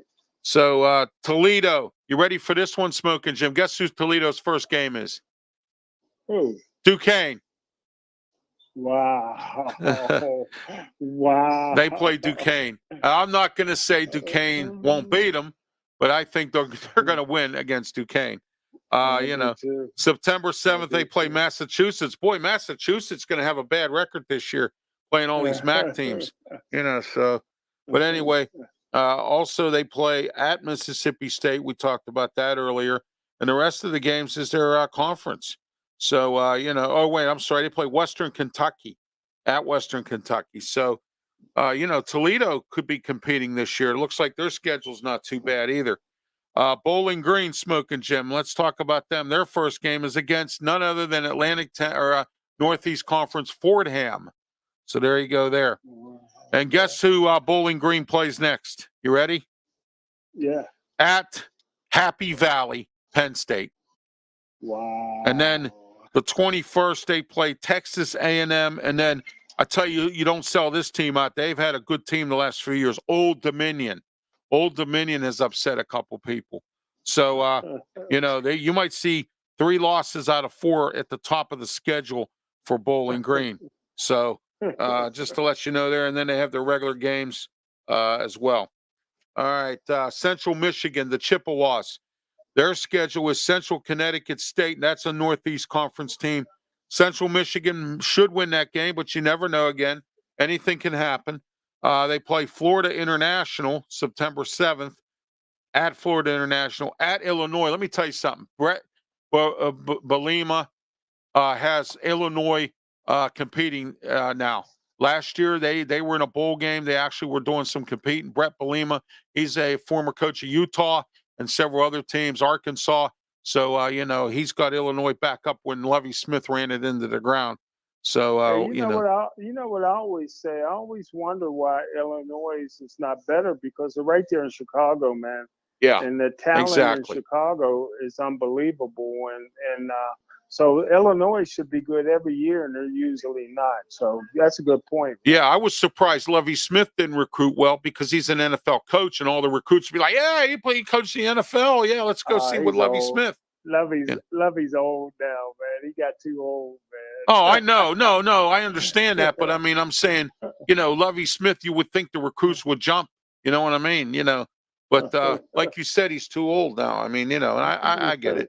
Yeah, he was sporting that Santa Claus beard. You know what I mean? All right. Knowing Notre Dame, RXJ says, they lost to Marshall last year. I wouldn't count out Northern Illinois. Who lost to Marshall? Notre Dame last year lost to Marshall. Did they? Yes. Wow, I forgot about that. Yeah, they lost to Marshall last year, man. That's wow. Yeah. Okay, the Ohio Bobcats. All right, let's see here. Their coach is Tim Albin in his third year. He's 23-16. He had a reasonable year last year. The year before that, he lost to Duquesne. They're at Syracuse, Southern Alabama, Morgan State, and at Kentucky are their first 4 games before they go into conference play. Your thoughts on Ohio Bobcats? Well, I tell you, like you said, man, they haven't been much since Frank they let the coach Solich go. retired. And, Nebraska haven't been much since they let him go either. Yeah. Nebraska ought to be ashamed of themselves, man. Yeah. Tom Osborne, and then Frank Solich was winning, and all of a sudden Steve Peterson comes in and he brings this grenade and he just blows it all up. You know what I mean? And I heard Matt Rule's doing pretty good up there. We'll see what he does this year. So, but Matt Rule's too much of, they like to pound the football. I don't think Matt Rule's the right coach there, but we'll see what happens. You can always have a resurrection. You know what I mean? He was good down in Baylor. We'll see, terrible in the NFL. We'll see what he does there. Next, the Western Michigan Broncos. All right. The at Wisconsin, that's a loss. At Ohio State, that could be a loss. They play Bethune-Cookman. I wouldn't sell Bethune-Cookman out. And then they're at Marshall, and then they do their schedule, their regular schedule. Your thoughts on Western Michigan this year? They should blow Bethune-Cookman out. But like we said again, You know, playing tough teams at the beginning of the year, you gotta hopefully you keep your guys healthy, man. That's the big thing. Well, you know, that happened last year to Duquesne. They went out and played, I think, Air Force or something, a bunch of some guy. Or no, Robert Morris played Air Force. They went and played somebody, Hawaii, and a few other teams, and they got some of their players hurt. You were right about that. You know what I mean? Yeah. You know, so Western Michigan, their coach is Lance Taylor. He had his first year last year, of course, first year Blues. He was 4-8, took over for Tim Lester, who stepped down as they were retired as the coach. Tim Lester had that team in bowl games. He beat Pitt, you know, so that's on his record. The 2024 season, they're at Wisconsin. Oh, wait a minute. We already did the Broncos. What am I talking about? We're on Eastern Michigan Eagles. Here we go. Their head coach is Chris Creighton. He's been there for 16 years. He's let me see here, at Eastern Michigan, and his overall record is 96-90. So you know, he's been there for 16 years. Their schedule's at Massachusetts, at Washington. Oh, they're going to get blown out by them. Jacksonville State, don't sell them out. You know who their coach is, don't you? Who? Richie Rodriguez is their coach down there. Oh, okay. That's right. That's right. Yeah, and then this should be a win. I hate to do this. St. Francis, PA of the Northeast Conference. So looks like Northeast Conference this year is playing a lot of MAC teams. So we're going to find. I think Robert Morris, correct me if I'm wrong, is playing Toledo as well, or somebody. They're playing somebody here. Okay, Kent State. Hey, Ralph. Yeah. Last year, Marshall did not beat Notre Dame. That was 2 years ago. 2 years ago. Okay. Last year was when Notre Dame put 58 up on Pitt, beat Pitt 58-7. Yeah. Yeah. Yeah. I remember that. Oh my gosh. That was a horrible game. Oh, you know, I'm sorry. I apologize about Kent State. They were in a bowl game 2 years ago. First year coach Canny Burns is 1-11 last year. Boy, they had a rough year. Well, this year's going to get even rougher. They play at Pitt. They play St. Francis at home, and then they're at Tennessee, and then guess where else they're at September 21st? This game happens every year almost. They're at Penn State. Wow. So now this is Kent State? Yeah, this is Kent State. Yeah. Yeah. Okay, they got to Pitt has to beat Kent State. There's no ifs, ands about it, but Pitt got to get off to a fast start, but Kent State should be able to beat St. Francis at home. Yes. And then they have back-to-back Tennessee and Penn State. And Penn State at their places. You know, that's you know. Brutal. Yeah, that's a brutal schedule, man. Somebody don't like Kent State. Somebody don't like them. Okay, next, the Buffalo Bulls. All right. Pete Lambeau is their coach. First year. A lot of first-year coaches here this year. His overall record, 15 years of coaching, 112-65. All right, so let's see here. Their schedule is Lafayette. I don't know much about them. They play at home. At Missouri, they might get blown out there. Massachusetts, at Northern Illinois, and of course they play there. They start, but there's a mix of these inside of these games of their non-conference schedule. At Connecticut, Jim Mora Jr. is the coach up there. We don't know what Connecticut's going to be made of. They went to a bowl game last year, believe it or not. And then the rest of their season. So as far as the MAC schedule goes, your thoughts, Smokin' Jim? Well, I'll tell you what, we hopefully the kid from Bashir will get off to a fast start and get some play time, man. Remember? Last week the Bashir kid was going to go to Buffalo, but I think he got another year of high school yet. But I tell you what, it's tough. Anytime a conference gets a bunch of new coaches, that means they've been fired, man. Yeah. And so they've been fired. It's just so hard to win. And your second game of the season, you got to go to Missouri, which is usually tough. Yes. They play a team called Milton. Yeah. I don't know that Milton. Well, no, they play UMass. UMass, yeah. It seems like UMass must be joining in here because I see them on a lot of schedules here this year. Maybe I don't know. Yeah, and they play UConn, so the schedule ain't too bad other than Missouri. Right, but we'll see what they do against UConn. UConn's no big-time team anymore, but Jim Moore Jr. is the coach up there. Last year, he had them in a bowl game. We're going to see where they go from there. So, Wow. Okay. let's see here. 2024 schedule, Akron Zips. Their head coach is Joe Moorhead, former Penn State coach. 2 years. You ready for this? 2 years at Akron, and his record is 4-20. Wow. So Akron's not doing Wow. too good with Joe Moorhead. But Joe Moorhead's Wow. been coaching for 8 years. I guess he's coached some other teams as a head coach. 56-45 is his overall record. All right, his schedule at Ohio State, that's a loss. At Rutgers, Greg Schiano's team. Colgate, that should be a win. At South Carolina, they're going to lose there. And then the rest of the schedules, their non-conf or their regular conference schedule. Your thoughts on the Akron Zips? Well, Joe Moorhead, he went to Central Catholic sometime after Dan Marino was there. And matter of fact, his dad worked with my dad in the steel mill. So he really had a bright future. I think he was Penn State's one of their offensive coordinators or something like that. He bounced around some good schools, but I tell you what, man, it was a bad career move going to Akron because he's been taking it on the chin. He can't beat anybody, man. They barely beat Morgan State last year.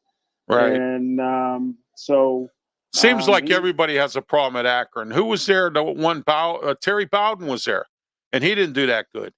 And wow. And then you had what's his name, J.D. Brokert, who used to coach under Walt Harris. He was there for a little bit. They went to a couple bowl games with him, but other than that, there hasn't been much going on with Akron. I mean, they haven't done well at all. Hopefully, Ohio State is keep some of their players healthy. Yeah, Ohio State's going to come in there mad, man. Ohio State losing to Michigan the last few years, they're going to come out of training camp pretty mad. So they may take it out on Akron. So sorry for Joe Moorhead. Okay, next week, Smokin' Jim, we're going to look at the Mountain West Conference next week. We got, in 2 weeks. Wow, jeez. In 2 weeks, we're going to look at the Mountain West. Not much going on with the Steelers, Smokin' Jim. Everybody's away right now on vacation. I spoke to Ray Fittipaldo on the phone the other day because he's going to be on the External Bum Show coming up when I come back from my vacation. So I was talking to Ray and to reschedule him, and he said there's nothing going on down there right now. Everybody's out on vacation or out of town or whatever. So they come back for camp at the end of July, and we're going to have our AFC North Summit before training camp coming up July 23rd. So make sure you tune in here for that. The AFC North Summit, we're going to beat each other up here. Cleveland, Cincinnati, Baltimore. It's going to be a great show. And then the week after that, we have our college football summit, West Virginia, Pitt, and Penn State. And I'll have all 3 guys on at the same time, just like I'll have all 4 guys on at the same time, Smokin' Jim. 2 shows that are going to be great. I mean, coming up at the end of July here. We're going to keep your summer hot. That's what we're going to do. All right, Smokin' Jim, let's get the standings here, the predicted standings. In the East, Miami is at number 1. Bowling Green is at number 2. And then we'll go with the West. Northern Illinois and Toledo are your top 2. We kind of predicted that a little bit. Anyway, your thoughts on that, and then we'll wrap this up. Yeah, man, it sounds like no matter who wins between Miami and Toledo, October 5th, seems like they'll be meeting in the MAC conference championship at the end of the year. So that should be fun to keep an eye on. Oh yeah, hey, fun. Can I ask you one question, Ralph? Absolutely, anytime. Go ahead. Are you a good fisherman? Let me tell you this. Last year I went to Erie. It was cold. It was in May. I didn't catch anything. I fished down by the bayfront. I didn't catch nothing. This year I'm fishing at the state park. I haven't fished in a long time. Last year was my first time in probably 15 years that I fished. Wow. Okay. Because I've been too busy or I've had my health issues and stuff like that. I haven't fished. But this year I'm going fishing. This year I'm going to do Lake Erie. I'm going to do Conneaut Lake, and I'm going to see if I can find something around Grove City to go fish at too. So I'm going to make my rounds this year. And you're probably going to see me over at Highland or over at the Carnegie Lake at Highland Park. I'm going to be over there fishing a lot too. So Okay. yeah. I'll tell you a little secret though. I am a state certified fishing instructor. So I am that. Oh, wow. Yeah, I got that about 5 years ago. I am a state certified fishing instructor. And last year, I went to a fishing outing at the Carnegie Lake, and I was there with the Boy Scouts because I am an Eagle Scout. And I was there with the Boy Scouts, and they invited me and asked me if I was interested in coming out and being an instructor for summer camp out at Heritage Reservation last year, and I turned them down. So, wow. Because I was too busy with the radio show and everything. I didn't have time to really be doing that. You know what I mean? But maybe next year I might, because I can always take my equipment with me, and I could broadcast live from the camp if I have to. I was offered a job at a Bible camp as a program director, and I turned that down too.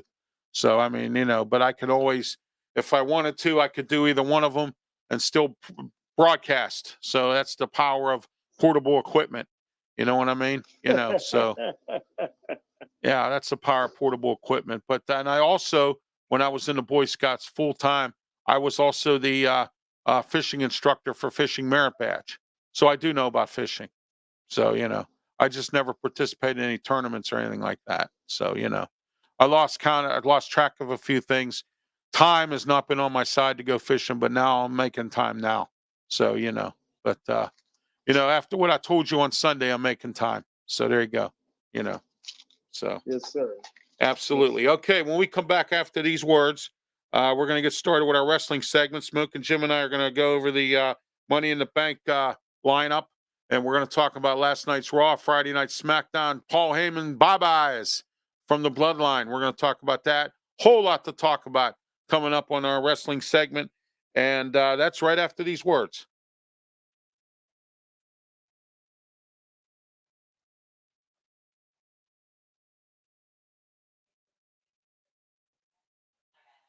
Are you looking for a DJ and you can't find one for a good party or special event?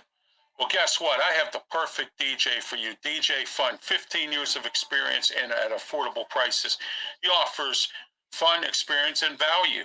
Call today, 412-545-4317 for DJ Fun. DJ Fun, reliable, affordable, and also one of the best DJs you'll ever have for a party or a special event of any kind. Give them a call today. That number again, 412-545-4317.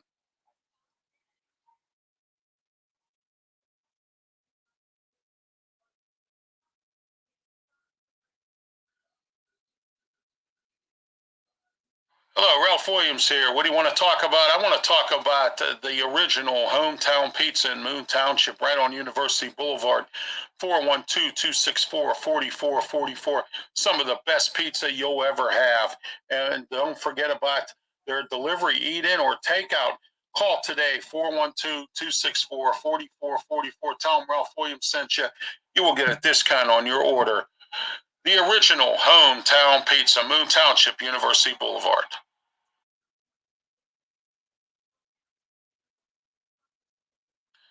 Ralph Williams here today to talk to you about Allied Powers Wrestling Federation. Allied Powers Wrestling Federation is a great independent wrestling company owned by promoter Bubba Brewer, who has been on wrestle talk shows with me, Ralph Williams, and Smokin' Jim Frazier. Well, their next event is coming up August 24th at the Castle in Johnstown. For some great independent professional wrestling, come on August 24th, bell time 7 p.m. Get your tickets on AlliedPowersWrestlingFederation.com. And please don't forget, Sports Corner show with Ralph Williams, Smokin' Jim Frazier is a sponsor of all Allied Wrestling Federation events, and also will be at this event as well as all of Allied Powers Wrestling Federation events. Head out to Johnstown, to the Castle, August 24th, 7 p.m. bell time, Allied Powers Wrestling Federation. All right. I want to talk to you today as well, as I always want to talk with you all the time when we're here on Sports Corner with Ralph Williams, Smokin' Jim Frazier. Let's talk about the boxing authorities, which involves Smokin' Jim Frazier. Smokin' Jim, I forgot about your boxing report. I apologize for that, but you can give it right now. And tell us about the Boxing Authorities TV show. Well, I tell you what, man, we kick off July 8th, which is Monday. We got 2 shows scheduled. A lot of things going on in boxing right now. But I think the biggest splash over the weekend was Muhammad Ali's grandson raised his record. He had another victory, and he actually dropped some nuggets on air.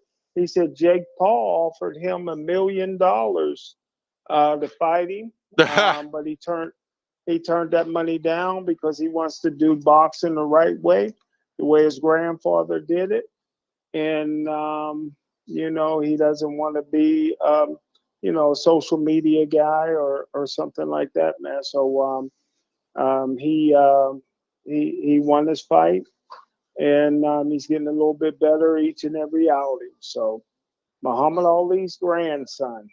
Oh, making yeah. noise in the boxing game. Oh, there you go. That's great to hear, and good for you guys. July 8th, getting ready to get started with the season with Boxing Authorities. Speaking of other pro wrestling, Daniel Polinsky and his organization, Ballpark Wrestling, Pros of Wrestling, will be at Saturday, August 24th, same day as Allied Powers Wrestling Federation. But if you live in the Butler County area, he's going to be at the Pullman Park Drive at the Park Stadium. Tickets are on sale. Go on for the Butler.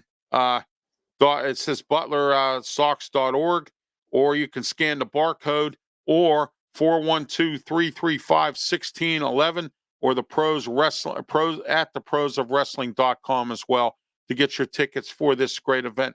7 great matches: Wrecking Ball, Lejersky, Tiberius, Angel. Also, we got Archangel Davino, and the Ultimo Modito will be there for this event as well. And don't forget about our buddy Bubba Brewer with his Allied Powers Wrestling show, as I mentioned there in the commercial spot. Coming to the Castle, August 24th in Johnstown, bell time 7 o'clock. The event's name is Uncharted Waters. Get on the Allied Powers Wrestling Federation's website, and also get on check out their Facebook, or check out Bubba's Facebook page for details as to what is going on as well with Allied Powers Wrestling Federation, who is a sponsor of Allied Powers Wrestling Federation. All right, Smokin' Jim, your girl there, Tiffany Stratton, and Naomi are both going to be in the Money in the Bank match coming up as well. We'll have that line up as well. Your thoughts on last night's Raw first before we go anywhere. Let me all the wrestling runs together for me. I'm trying to think. It looked like that Steph. Give me a hint. What was going on?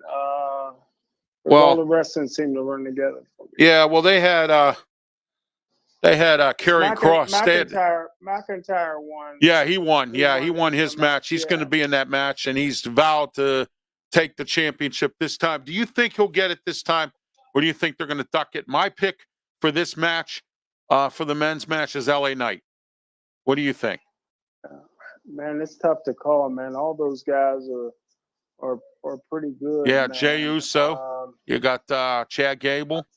Yeah. Now, what show did Logan Paul come in with the basketball player from Indiana? Oh, yeah, that was great. That was Friday night. That was SmackDown. They were in New York. Okay. Yeah. Yeah, they all run together with me. I watched so many of them, but McIntyre has a shot, but I'm not sure, man. There's so many good ones going for the Money in the Bank. I kind of think it, man. You've been calling them so well. You called the demise of the bloodline. Yes. Paul Heyman's going away. Yeah. Man, when they slammed him through that table. Well, that was SmackDown too, wasn't it? Yes, it was. Yeah, that was SmackDown as well. Yeah. Yeah. A lot of things happened Friday night. It was crazy.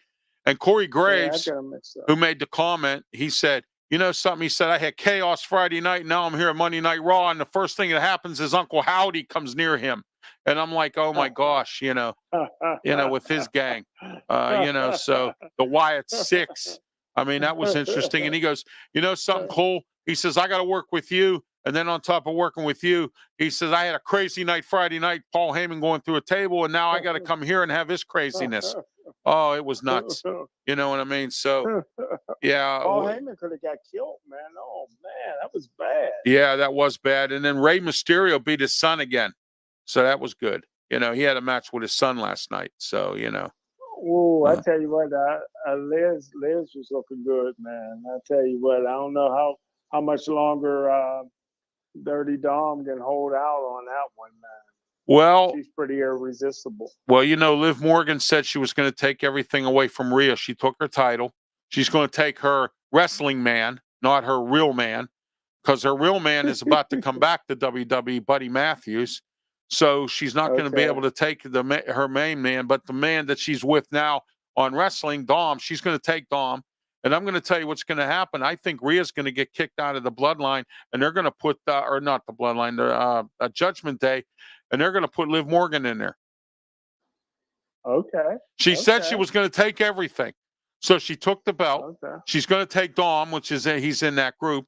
Or if Dom gets out of that group, okay, then what happens is he goes to that Los Fantasma group with Pablo Escobar, okay?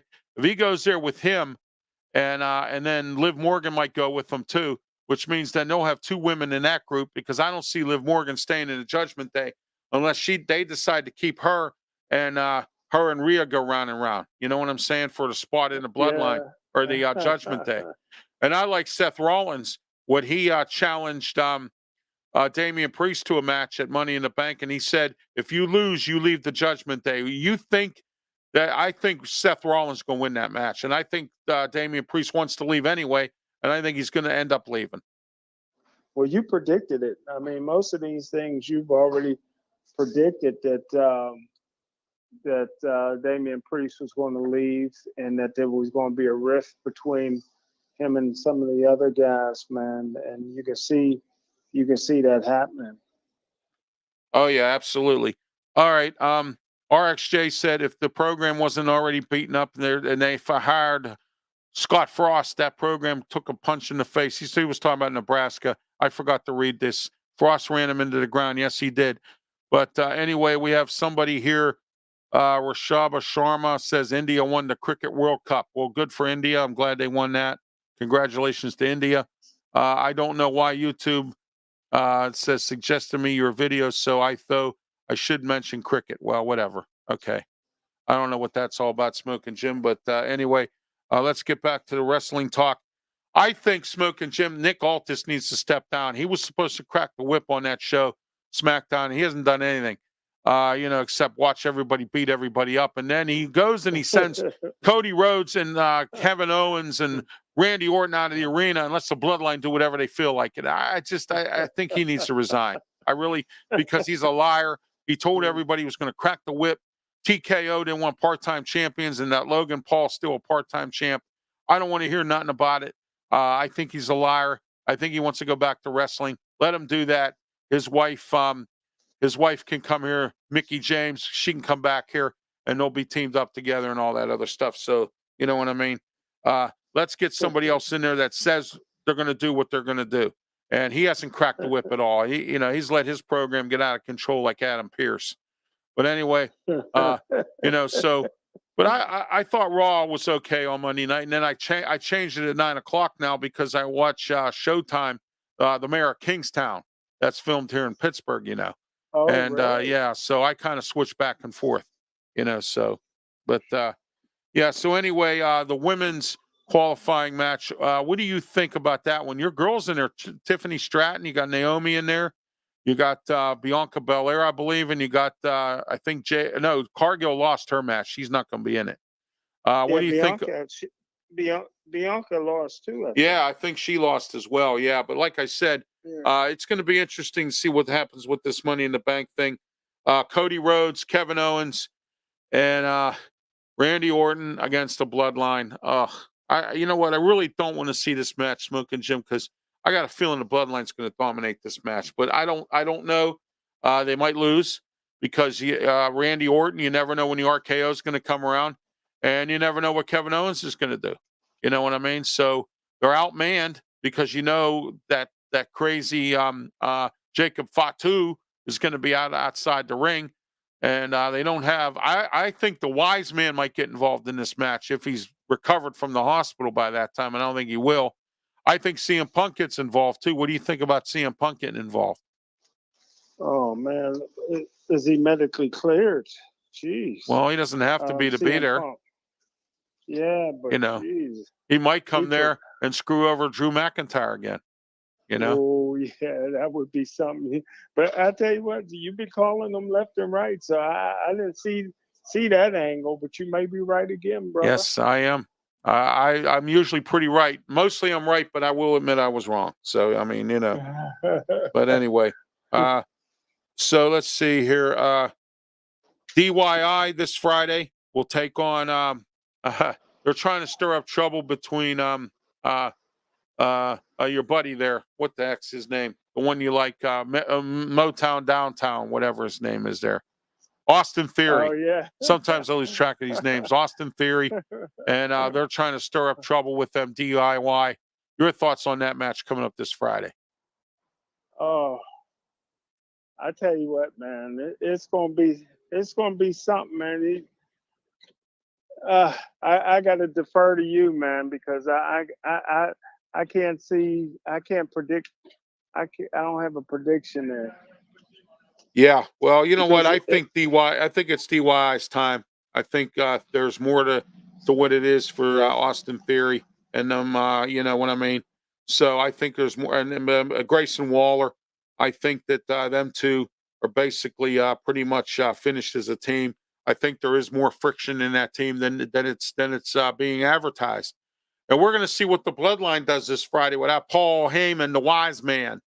So, and we'll see what happens there. I'm curious to find out.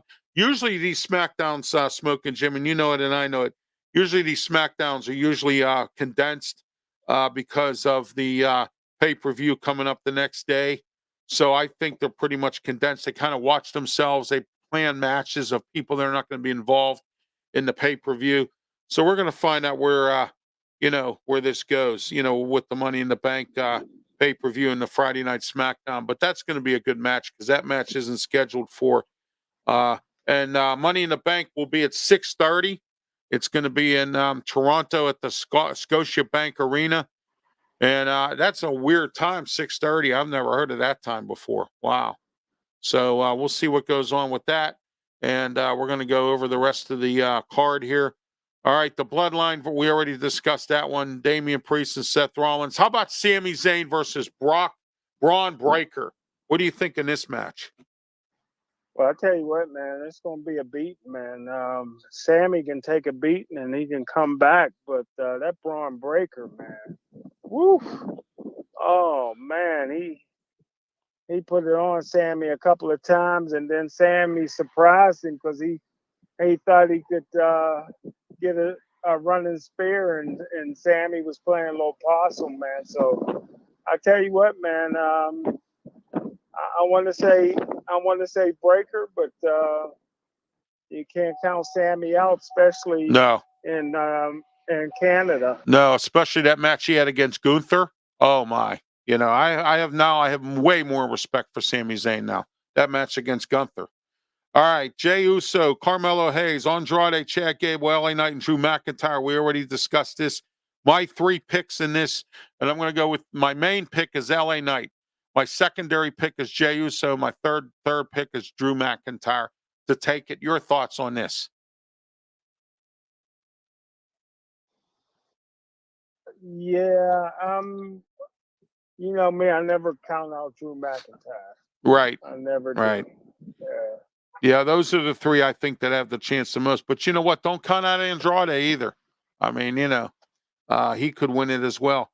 All right, the women's match: Chelsea Green versus Io Sky, Lyra Valkyrie, Naomi. Tiffany Stratton and Zoe Starks. Your thought on this match, Smokin' Jim? I'm taking Naomi in this match, and I know you're taking your girl Tiffany Stratton. It's Tiffy time. It's Tiffy time. She may get some help too. Yeah, Nia Jax. Nia's got a match against Bailey at SummerSlam, so that's going to be an interesting match. We'll see where that goes. So hey, you never know. Damian Priest and Seth Rollins, whoever wins the Money in the Bank could cash it in that night. You never know. You know what I mean? Yeah, that's true. So, we've seen it happen so many times. I can't remember how many times we saw that, especially in the women's part of it as well. So, but anyway, just to bring up a few matches here for the pay-per-view for AEW, the Kingdom one there. Mostly everybody that pretty much was going to win has won. Chris Jericho and his gang, they won. They beat Samoa Joe and Hook and I forget who the other. I can't pronounce these Japanese guys' names, but they had some Japanese guy with them too. And then they had they went up against Jericho and his gang, and Jericho is, of course, always wins most of the time. Sometimes he loses some bad matches. So, but your buddy Swerve is moving on there, Smokin' Jim. Your thoughts on Swerve? I tell you what, it's his time now, man. He's very popular. He's doing very well for himself, and how can you count Swerve out, man? Oh, absolutely. TNA, real quick here. TNA, they Moose was involved in a six-person match, kind of like I guess I don't know what you call it, a triple threat match or whatever. I don't know what the name is for the match, but they were involved in that kind of a match. He was involved in, I think it was Friday. They had their show here. Hold on a minute, I'll get it for you 1 second. Let me see here. Wait, no, I'm trying to remember their card that's coming up here real soon here. But anyway, let me see what the. Nope. That's not it. No. All right. Well, I'll find it and I'll have it next week. I sort of had some things going on today, Smokin' Jim. You and I talked about that earlier, and I got all wound up over some things, and I didn't get my stuff together, so that's my fault. But anyway, your thoughts on TNA Moose fighting in a 6-man match with 5 other guys in a 6-corner match or something like that? I tell you what, man, it's gonna get crazy. What you think, Ralph? Oh, that's going to be nuts in a nuts kind of a match. I mean, that's going to be nuts. You've got, I think, Nick Nemeth, and I think you got Hardy back in there again, Matt Hardy, Jeff Hardy. You got a bunch of guys in that match, the top-notch players. TNA's starting to come around now, Smokin' Jim. They're getting a lot of guys defecting from the WWE. And I got to tell you, MLW, Matt Riddle, he's champion there. He's been doing pretty well for himself, trying to get his career back up in order after all that nonsense in the WWE with his drugs and whatever he was involved in there. That's looking pretty good.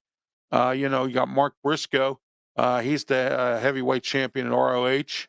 So, you got some guys who are resurrecting their careers. I mean, I wouldn't have thought Mark Briscoe would be a champ after his, after the other Briscoe, Jay Briscoe, passed away. And, I would have never thought Mark, he's never been a singles champion ever.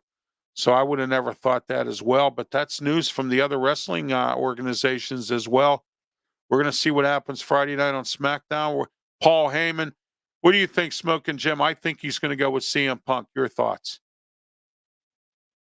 Yeah, because he kind of put it out there how much he loves CM Punk and everything, and so yeah, I didn't think of that till you said it, Ralph. But yeah, I think he will. He has history with CM Punk. He has history.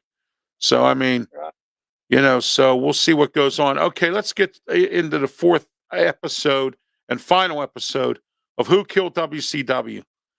I tell you what, Vince Russo came clean in that documentary and said, if you want to blame me, I'll take the responsibility that I drove WCW into the ground. And there were some theories there, Smoking Jim, about how Vince McMahon sent him over there to purposely, put it in the toilet, more or less. You think that's the case there with WCW in the fall?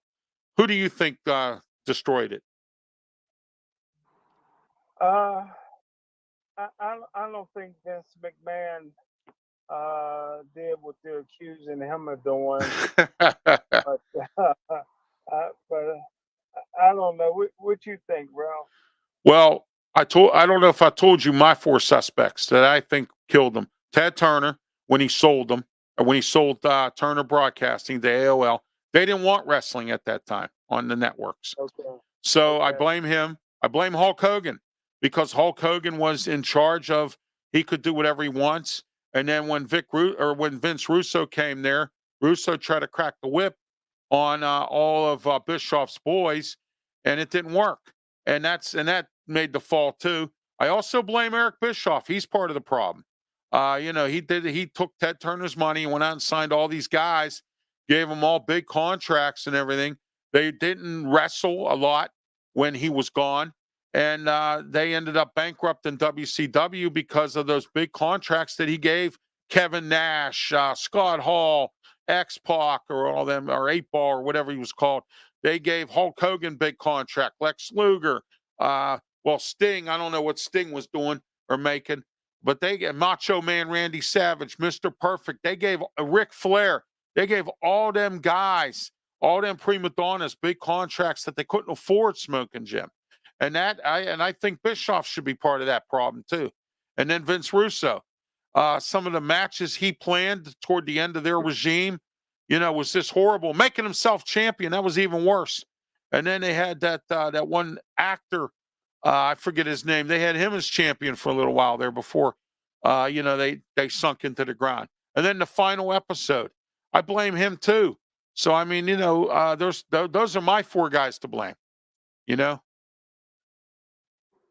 Well, I tell you what, man, you know how to break it down, brother. Oh, I appreciate that. RXJ says, thank you for the good show, Ralph, and he appreciates us. Thank you very much, RXJ, for being a steady watcher of the program. All right, Smoking Jim, before we wrap up, your final thoughts. Sports, wrestling, whatever related. Well, I tell you what, Ralph, you're the booking machine, and I'm impressed with all your guests, man. But I tell you what, man, this Edinboro coach hit different, man. This guy, I tell you what, man, Edinboro ought to hold on to him. This is a storyteller. This is a guy that can relate to people of all ages, and especially the players. And, I wish him the best. I just don't think it's going to happen for them this year. Their schedule's just too tough. Yeah, absolutely, Smoking Jim. And I want to say thank you for that, by the way.